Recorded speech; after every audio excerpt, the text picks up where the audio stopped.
You know, Wednesday's show focused a lot on what China's up to in the South China Sea and the East China Sea. You know, I'm not obsessed with it, but I'm on top of it because I believe this is a mortal threat to the United States and our allies. I really do.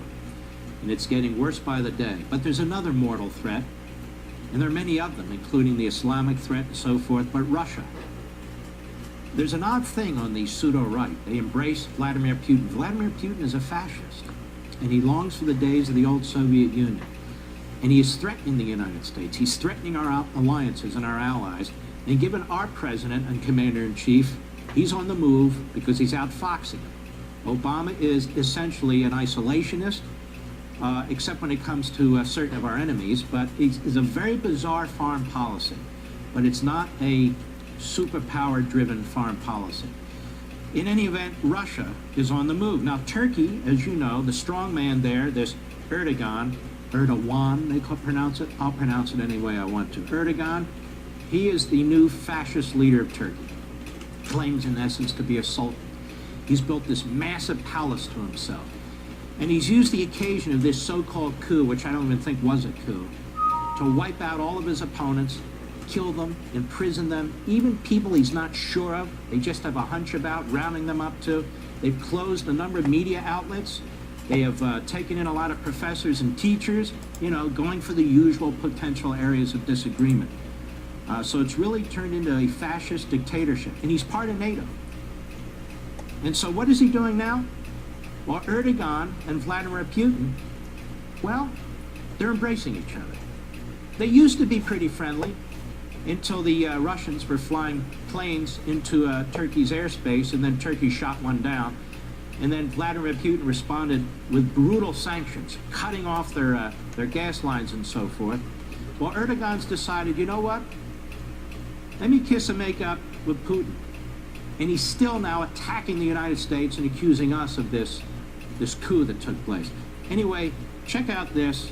Go. In the past, you let the terrorist organization PKK's leaders speak through video conference in Germany. Şimdi soruyorum. Batı Now I ask you, does the West support terrorism here or not? vermiyor. Batı Does the West take sides with democracy or coups or terrorism? terörün yanında. Maalesef bu Batı Unfortunately, the West is supporting terrorism and taking sides with coups.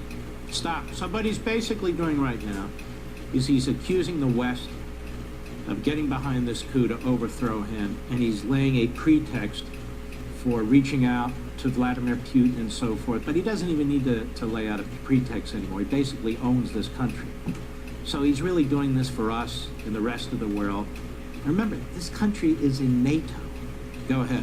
teröristler You asked us for so many terrorists to be returned. We did not request documents for terrorists that you wanted returned. We said if the U.S. wants this terrorist from us, and if this person is jailed in our prisons, let him be sent back.